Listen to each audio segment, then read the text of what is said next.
Yes, ni inkuru rero y'umuntu bita Mugisha Benjamin cyangwa se The Ben cyangwa se Tiger B, tumuzi ku mazina menshi agiye atandukanye.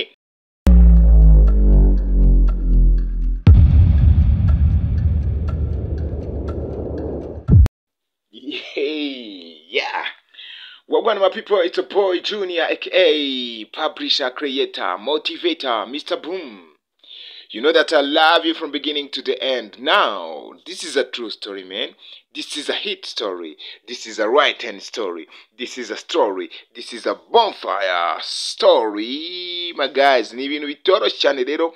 Ni stories zirimo zigenda zica ibintu nkuko mpora mbibabwira, ni ya myidagaduro kabisa. Tugenda tureba ibiri kuvugwa hirya no hino kabisa. Ibiri kuvugwa kugira ngo amakuru ni ikintu cya mbere mu buzima. Iyo umuntu yabuze ababuze byose. Nekereza ko nicyo tubereye hano kugira ngo tujye tubakubita update agiye atandukanye mu myidagaduro kuvugwa kabisa. Haravugwa nshaka guheraho ko ari cyo kintu nshaka guheraho. Ndagira ngo mbigereho vuba turebe niki kirimo kivugwa mu myidagaduro. Yes, ni inkuru rero y'umuntu bita Mugisha Benjamin cyangwa se The Ben cyangwa se Tiger B, tumuzi ku mazina menshi agiye atandukanye. The Ben rero agiye guhurira ku rubyiniro n'uwo bita Diamond Platinum, bafitanye indirimbo nziza cyane. Ahurire n'uwo bita Inosby, ufitanye indirimbo na Bruce Melody. Araza guhurira ku rubyiniro n'uwo bita Otile Brown n'abandi bagiye batandukanye. Mwibutsa ko we na Otile Brown ni bamwe mu bantu bakoranye kabisa, barabizi cyane. Rero uyu muhanzi Mugisha Benjamin uzwi ku izina nk'iri ngiri rya The Ben agiye guhurira ku rubyiniro n'abo bahanzi b'ibihangange muri Afurika y'Iburasirazuba barimo nka Diamond Platinum nkuko nabibabwiye, Otile Brown, Inosby, Region wo mu Rwanda n'abandi batandukanye. Congratulations kuri Region, ni umuntu ukomeye cyane uzaba wahuye n'aba bahanzi bagiye bakomeye hano iwacu kuri muri East Africa.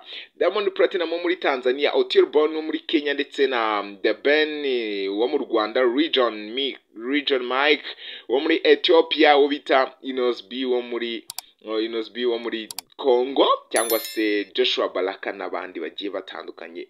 Rero haravugwa ko The Ben wo mu Rwanda agiye gusubira rero muri Leta Zunze Ubumwe za Amerika mu mujyi wa Washington DC nyuma yo gukora iyo igitaramo cya Rwanda Day cyabaye kuri tariki 3 Gashyantare umwaka wa 2024.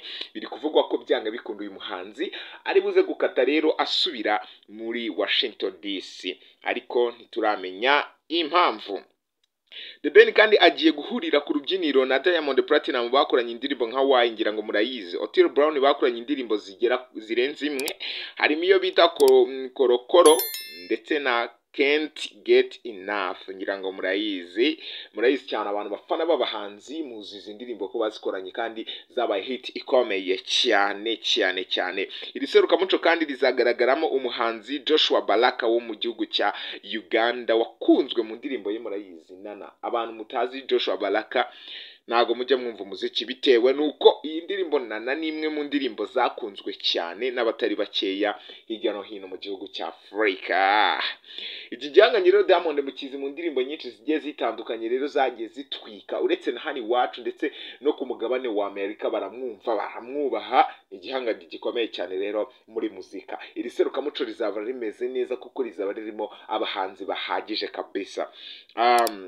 Rizagaragaramo kandi umuhanzi Nandi wo muri Tanzania, Region muramuzi hano iwacu mu Rwanda, yadukubise hit song yitwa Naragusariye ari kumwe n'umuhanzi witwa Pama. N'abantu badukoreye hit iryoshye kabisa, iryoheye amatwi. Nekereza nashidikanya ko Region rero dusanzwe tuzi hano iwacu mu Rwanda azaba yari kumwe rero nibi bihangaje kuri stage imwe. Nongera no kumubwira ati congratulations kabisa. The Ben azaba ari mu iryo serukamuco rero na Otile Brown nabibabwiye, bazaba bari mu bakora ibitaramo biryoshye kabisa, biryoheye amaso. Buri muntu wese akifuza kureba, buri muntu wese azifuza kuba ahari kandi bizaba ari byiza cyane. Rero murabizi ko byanga bikunda kugira ngo iserukamuco cyangwa se kugira ngo igitaramo kiryohe nuko ufite abahanzi bashoboye kandi b'ibihangange bazwi. Nunateguye igitaramo ugatumiramo amazina aciriritse ntuzabibona. Ntekeza nashidikanya ko iri serukamuco nzababwiraho byinshi cyane kuri ryo, kandi nzanababwira aho details zizagenda ziranga iki gitaramo rwose. Ntekereza nashidikanya ko abanyarwanda mudakwiye kubura amakuru ku gihe. Nitwa Junior Kevin AD Group, ndabakunda cyane.